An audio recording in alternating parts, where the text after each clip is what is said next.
Welcome to This Explainer. Today, we're unpacking something absolutely mind-bending. I mean, if you've ever looked up at the night sky and wondered just how deep the rabbit hole really goes, well, these ancient Vedic texts offer a map of the multiverse that is literally staggering in its scale and complexity. We aren't just talking about a few scattered planets here, we're exploring a deeply nested structure of reality itself. So, let's take this awe-inspiring journey together. Is all that we see or seem but a dream within a dream?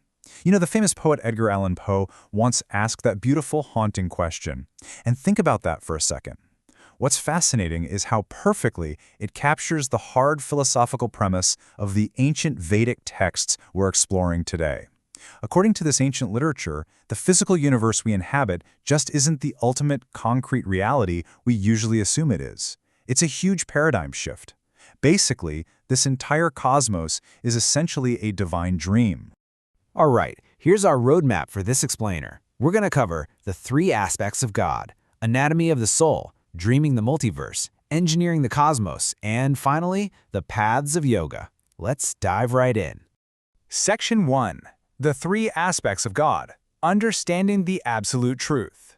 To really wrap our heads around the universe, we first need to understand how these texts break the absolute truth down into three distinct levels of realization. There's a brilliant thought experiment used in the source material to explain this. Picture this. Three simple villagers are hanging out at a railway station waiting for a train they've never actually seen before. One villager looks way down the tracks, sees this massive, blinding light approaching, and goes, "Wow, this is the train." He's completely filled with awe, feels satisfied, and just leaves. Now, as the train actually pulls into the station, the second villager stays, sees the series of individual train cars behind that light, thinks he's finally seen the whole picture, and he leaves. But the third villager stays put. He waits for the train to fully stop, goes up, meets the conductor, and actually interacts with the passengers. So, how does this all translate? Well, that blinding headlight represents Brahman. Think of Brahman as the ultimate, impersonal, all-pervading spiritual energy of the cosmos. It's brilliant, sure, but it's just the first level of realization. The train cars, they represent Paramatma, the localized supersoul present within every single atom and every living heart. It has more structure and presence. And the conductor? That is Bhagavan, the ultimate supreme personality of Godhead. It's the exact same absolute truth across the board, just viewed at different levels of completeness and intimacy. The texts go on to explain that Bhagavan actually possesses distinct energies. First, there's the internal energy. This is the spiritual world. It's eternal, completely full of knowledge, and unending bliss. Then there's the external energy, which makes up our material world, described as temporary, inert, and frankly, full of ignorance. But where do we fit in? Well, we are the marginal energy. And honestly, this is exactly what human life often feels like, right? It's this constant tug of war between our higher spiritual aspirations, that internal energy, and our daily material distractions, the external matter. Ultimately, we have the free will to choose which energy actually illuminates us. Section 2. Anatomy of the soul. The driver in the machine. So if that's the macro-level view of God and energy, where exactly do you and I fit into all this?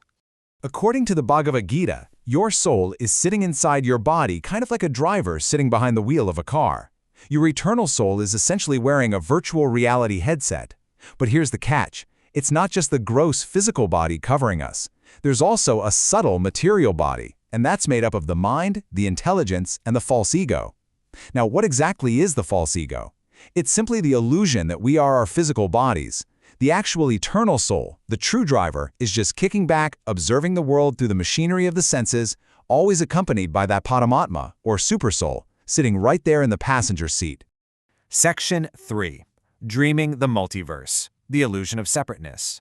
This brings us to a pretty massive question. If we're eternal souls who belong in the spiritual realm, why are we trapped in this illusion?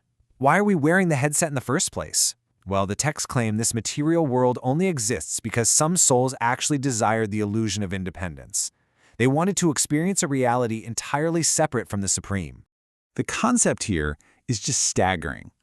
To fulfill that desire for independence, the texts say the Supreme assumes the form of Mahavishnu to literally dream the material energy into existence. Just imagine Mahavishnu in this deep cosmic slumber. With every single exhale, he breathes out unlimited bubbles, and each of those bubbles contains a staggeringly massive material universe. It is such an incredibly poetic and awe-inspiring way to conceptualize the vastness of space. And the scale of this setup is wild.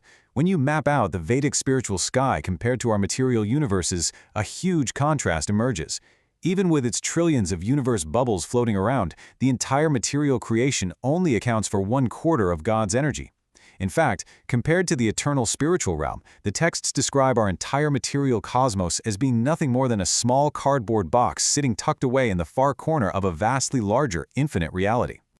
Now you might be thinking, okay, this is just ancient mysticism, it has no bearing on modern science. But listen to this quote from Max Planck, the literal originator of quantum theory. He stated, "I regard consciousness as fundamental. I regard matter as derivative from consciousness."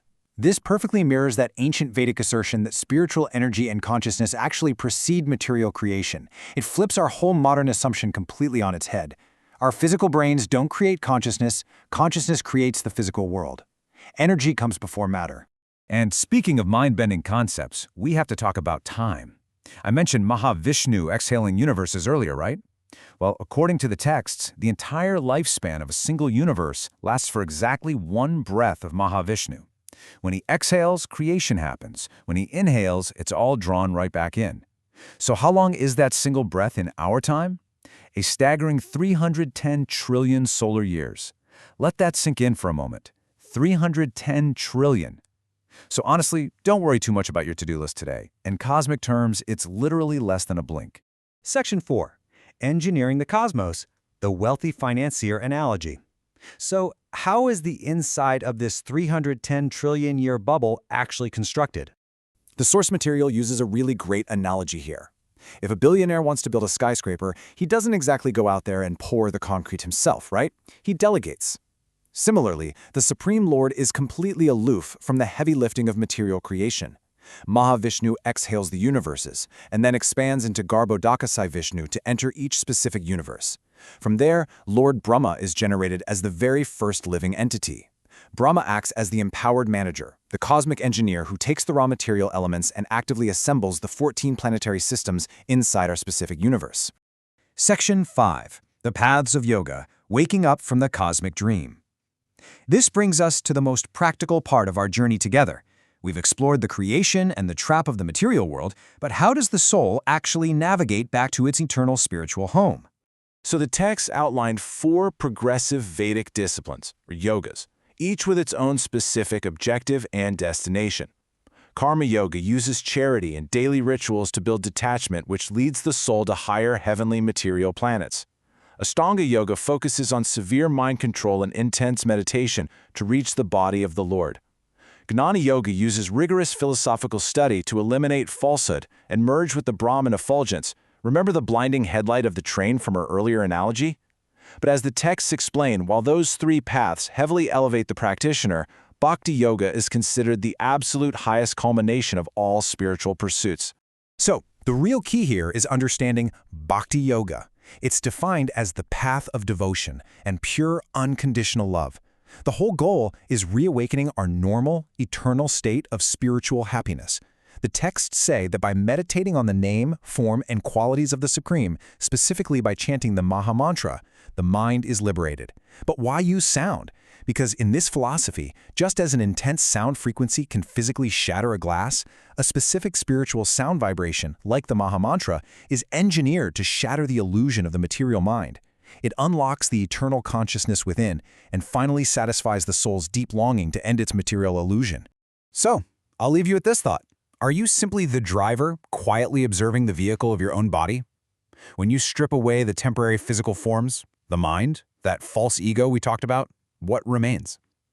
I hope this explainer has given you a fascinating new lens to view your own consciousness through and left you eager to explore the profound depths of these ancient philosophical texts even further. Thanks so much for joining me on this incredible cosmic journey.